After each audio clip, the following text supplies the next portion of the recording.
The day my son told me I was no longer welcome in my own home, I was still wearing the black dress from his father's funeral. I hadn't even taken off my shoes. We had just come back from the cemetery. All of us, the neighbors, the people from Gerald's office, his old fishing buddy Norman, my daughter-in-law Cassandra, and their 2 kids. I had made sandwiches that morning because that's what you do. You keep moving. You keep your hands busy or you fall apart completely. I had sliced tomatoes and arranged them on a tray and told myself I could cry later, in private, the way Gerald always said I handled everything, quietly, in the dark, where nobody had to see. The guests left around 4. I remember because the light was changing, going gold the way it does in October in Pennsylvania, and I stood at the kitchen window watching Norman's truck pull out of the driveway, and I thought, this is the first hour of the rest of my life without him. 41 years. Gerald and I had been married 41 years. I heard my son's voice behind me. "Mom, we need to talk." I turned around. He was standing at the kitchen table with his arms crossed. Cassandra was next to him, but she wasn't looking at me. She was looking at the floor, which I should have noticed. I should have noticed that right away. "Of course," I said.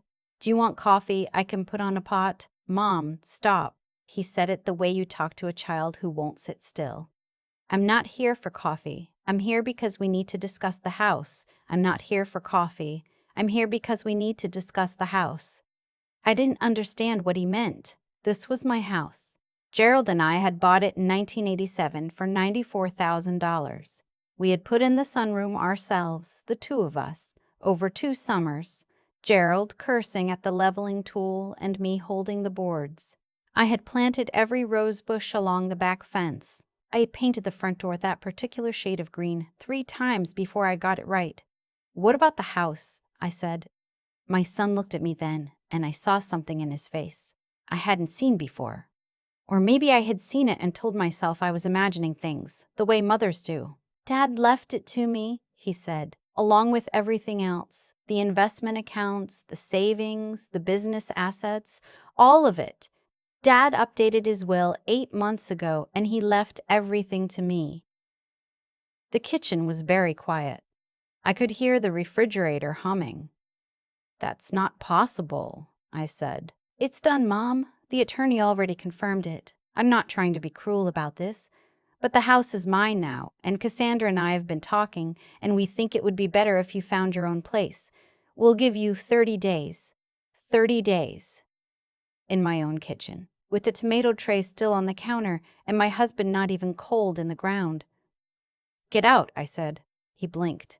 "Mom, I said get out of my kitchen. Both of you, get out right now." They left. I heard Cassandra's heels on the hardwood, then the front door, then nothing. I sat down on the floor. I don't know why the floor. I just couldn't make it to a chair. I sat on the kitchen floor in my black dress, and I didn't cry. I just breathed in and out until the gold light was gone and the room was dark, and I was still sitting there. I want to be honest about the weeks that followed, because I think people sometimes tell these stories like the person wronged them suddenly becomes strong and clear-eyed overnight, and that is not what happened to me. I was not strong. I was barely functional. I called my sister Trudy in Ohio, and she drove up the next morning and found me in the same clothes I'd been wearing for 2 days. She didn't say anything dramatic. She just filled up the kettle and made tea and sat across the table from me and said, "Tell me everything from the beginning." So I did. Gerald had been sick for 14 months. Pancreatic cancer, discovered late, the way it almost always is.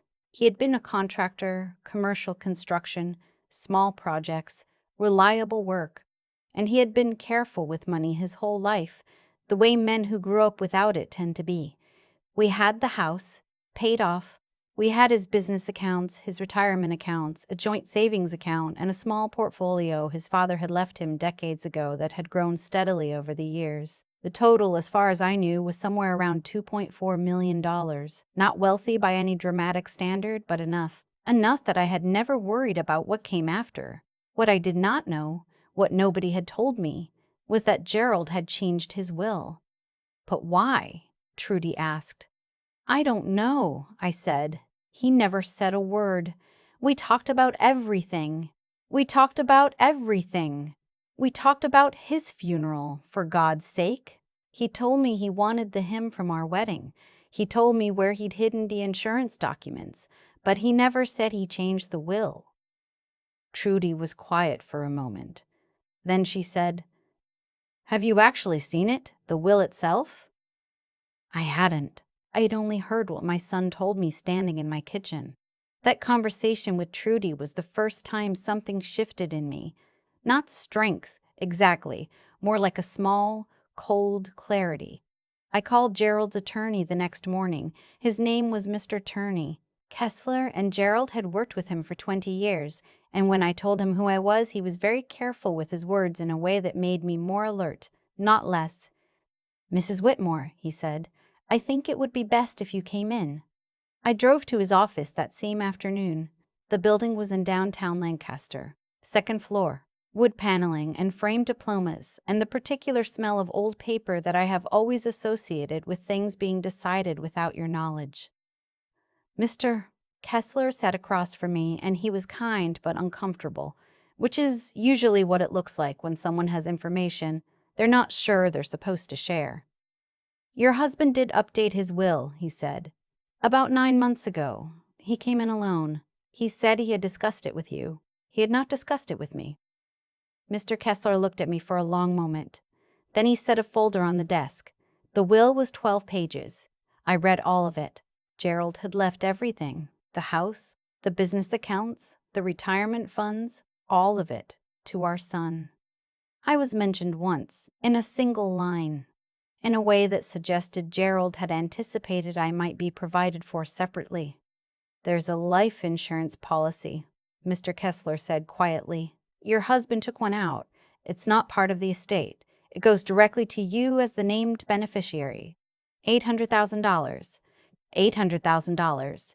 While my son had inherited everything else, the house, the business assets, and an investment portfolio that Mr. Coltio, Kessler, choosing his words very carefully, confirmed was significantly larger than I had realized. "How much larger?" I asked. He paused.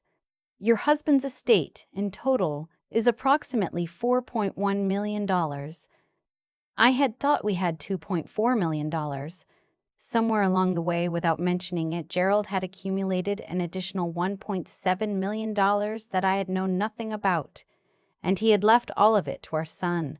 I drove home in a strange calm. It was the kind of calm that isn't peace. It's the feeling of everything being too big to process, so your brain just goes quiet and lets you drive. I sat with it for a week. I let Trudy stay. I slept badly. I ate enough to stay upright. I went through the motions of sorting through Gerald's belongings, and I found his handwriting on index cards in his desk drawer. Grocery lists, measurements for a deck he'd been planning, a note that said, "Call the insurance company the Hendricks job." And I held those cards for a long time. On the 8th day, my son called to ask whether I'd found a place to rent yet. That was when something in me stopped being sad and started being something else. I called Trudy into the kitchen. I said, "Help me find a different attorney." She didn't ask why. She just opened her laptop. A woman named Ruth Albright had an elder law office in Reading. She came recommended by Trudy's neighbor, who had gone through something similar after her husband passed. I drove to Reading on a Tuesday morning, and I sat in a waiting room with a spider plant on the windowsill and a water feature that made a soft bubbling sound, and I thought about what I was going to say. Ruth Albright was in her 50s, gray-haired with reading glasses on a chain around her neck. She asked me to start from the beginning. I did. She listened without interrupting, which I appreciated. When I finished, she was quiet for a moment. "You said your husband came in alone to update the will," she said. 9 months ago. Can you tell me what was happening with his health at that point?" I thought about it. 9 months ago, Gerald had just finished his second round of chemotherapy. He had been exhausted, thin, sleeping 12 hours a day. His oncologist had used the phrase significant cognitive fluctuation to describe what happened to some patients during aggressive treatment. "He wasn't himself," I said. "He was sick. He was very sick. And this was your primary residence," she said. "You were living here. Your name was on the deed." My name was on the deed, I said. It's always been on the deed. Ruth Albright set down her pen. She looked at me directly. Mrs. Whitmore, she said, I'd like you to get me a copy of that deed. Today, if possible. And then I'd like you to tell me everything you remember about who had access to your husband during his illness, specifically in the months before September. I drove to the county courthouse and waited 40 minutes and paid $8 for a certified copy of the deed. I read it in the car. My name was not on it. My name had been on that deed since 1987. Gerald and I had bought that house together, and sometime in the past year, without telling me, without my signature, my name had been removed. My hands were shaking by the time I called Ruth Albright from the parking lot. Don't go home yet, she said. Come back to my office. Over the next 3 days, Ruth started pulling records. She had a contact at the county recorder's office and another at the state insurance commission, and she was methodical in a way that was almost soothing. She didn't rush. She didn't speculate. She just gathered. What she found was this. A deed modification had been filed 11 months ago, signed by Gerald and notarized by a notary public with an address in Harrisburg, which was strange because Gerald never went to Harrisburg. He hadn't driven at all in his final year. His oncologist had told him not to. The signature on the deed modification was Gerald's, or something that looked very much like Gerald's. Who had access to him? Ruth asked me again. And I thought about it. Really thought about it. Gerald had been home those last months, sleeping, resting, fading. The people in and out of that house were me, the hospice nurse who came 3 times a week, and 3 or 4 times that I remembered, my son and Cassandra. Cassandra worked in finance. She had offered more than once to help Gerald with his paperwork. He had said yes because he was tired and it was easier. I didn't say anything for a moment. Mrs. Whitmore, Ruth said. My daughter-in-law, I said. She has a background in finance. She helped him with his paperwork. Ruth nodded slowly. She wrote something down. We're going to need to bring in a forensic document examiner, she said, and I'm going to recommend we file a report with the district attorney's office. What you're describing, if it's what it looks like, isn't just a civil matter. Altering a deed without consent is a felony in Pennsylvania. So is elder financial exploitation.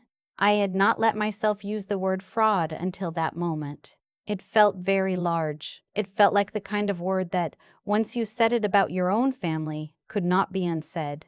Are you certain? I asked. No, Ruth said. That's why we do this carefully. But I need you to understand that what you're describing is consistent with a pattern I've seen before. And if it's true, your husband may not have changed, that will voluntarily. He may not have understood what he was signing. He was very ill. He was on significant medications, and someone had access to him. I didn't sleep that night.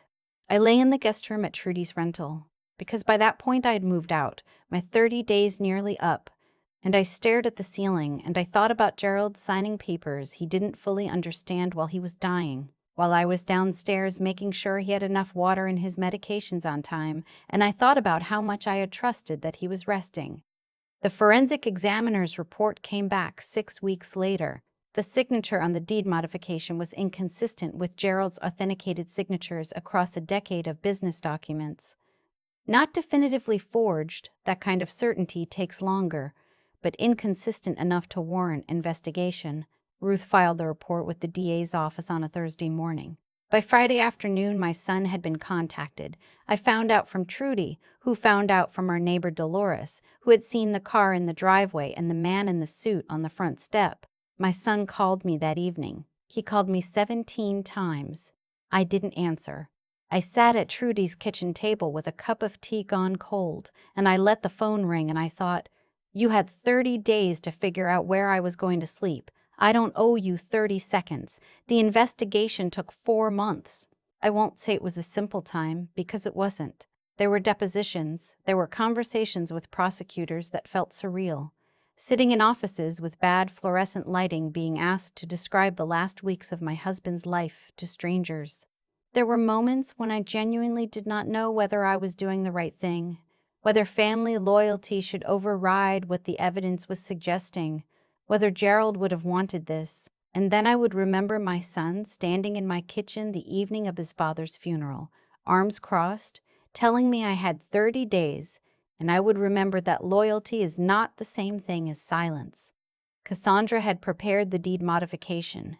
That was what the evidence showed. She had coordinated with a notary she had used through her firm. He was later disbarred, and Gerald had signed, and it was not clear whether Gerald had understood exactly what he was signing. His oncologist testified that in the months before the document was prepared, Gerald's capacity for complex decision-making had been significantly compromised. The will was more complicated.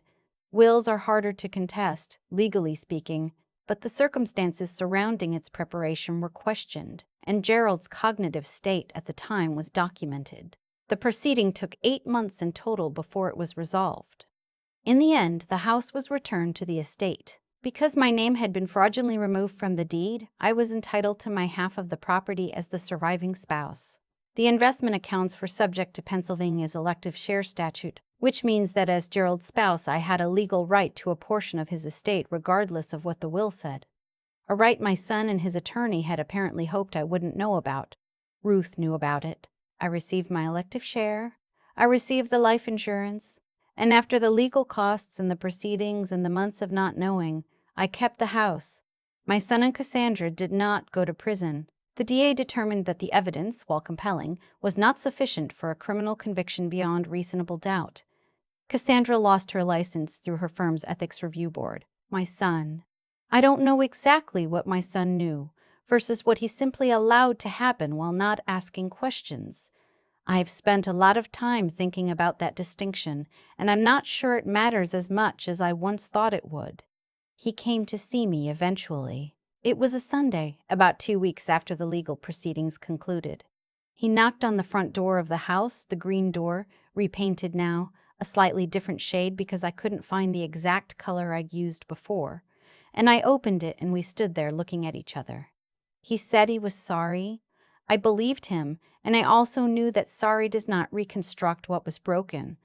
Those two things can both be true. I told him that I needed time, that the grandchildren could visit. That was important to me, that the children not lose their grandmother over the choices their parents made. But that he and I were not there yet. Maybe someday. Not yet. He nodded. He looked like his father around the eyes, which made everything harder. He left. I closed the green door and stood in the hallway, and it was very quiet the way houses are quiet when they've held a lot of living and grief and ordinary days. And I put my hand flat on the wall the way you do when you want to feel something solid. And I stayed like that for a long time. Trudy asks me sometimes how I'm doing, the real version of that question, not the polite one. And I tell her the real version of the answer. I am doing better than I was, and not as well as I will be, and that feels like enough for now. I still sleep on my side of the bed. I don't know if that will change. Gerald's reading glasses are still on the nightstand, because I haven't decided what to do with them yet. I made tomato sandwiches last week because I had tomatoes and I was hungry, and I stood at the kitchen window while I ate them and watched the light change in the backyard, and I thought, this is still mine. I planted 3 new rose bushes this spring, different variety than the ones along the fence. These are climbers, and they'll take a few years to really take hold. But I'm not going anywhere. I have time. If you're watching this and you're going through something similar, whether it's a will that doesn't look right, a family member who had access to someone vulnerable, paperwork that was handled by people who stood to benefit, please find an elder law attorney before you assume you have no options. I almost didn't. I almost just grieved quietly and let it go, the way I'd handled everything, in the dark where nobody had to see. I'm glad I didn't. I thought a lot about what made the difference. Not in the legal sense. Ruth Albright made the difference there, and I'll be grateful for that woman until my last day. I mean, in the deeper sense. What kept me from just grieving quietly and signing whatever papers landed in front of me and moving into some rental apartment and shrinking down to fit the smaller life my son had decided I deserved. I think it was a single question. Trudy asked it over a cup of tea the morning after she arrived, and it sounds simple, but it wasn't. Have you actually seen it yourself? 4 words. And I hadn't. I had taken my son's word for something I had every right to verify on my own. That's not a weakness. That's what 41 years of trusting the people around you looks like from the inside. But there's a point where trust becomes a door you leave unlocked for the wrong people, and Cassandra had walked right through it. What I've come to understand is that the people who take advantage of someone grieving aren't usually calculating strangers. They're people who've been watching, waiting, quietly measuring what they might be able to reach for when you're too devastated to look up. Cassandra didn't forge that deed the week Gerald died. She had been planning it for months, while I was driving him to treatments and refilling prescriptions and making sure he had enough water on the nightstand. She was moving pieces while I was looking after my husband. That's not just greed. That's a particular kind of cold patience that I still find difficult to fully comprehend. And my son, I've sat with that for a long time. Whether he knew or whether he simply didn't ask, because the answer might have been something he'd have to act on. I don't know. I may never know. What I do know is that looking away from something wrong because it benefits you is its own choice, and choices like that have weight. They accumulate. They show up later in ways you didn't plan for. The consequence wasn't just legal. It's that he knocked on my green door on a Sunday afternoon and said he was sorry, and I believed him and still said, "Not yet." That distance between believing someone's remorse and being willing to rebuild with them, that's the real cost of what happened. Money can be restored through courts and legal proceedings. Trust is a different matter entirely.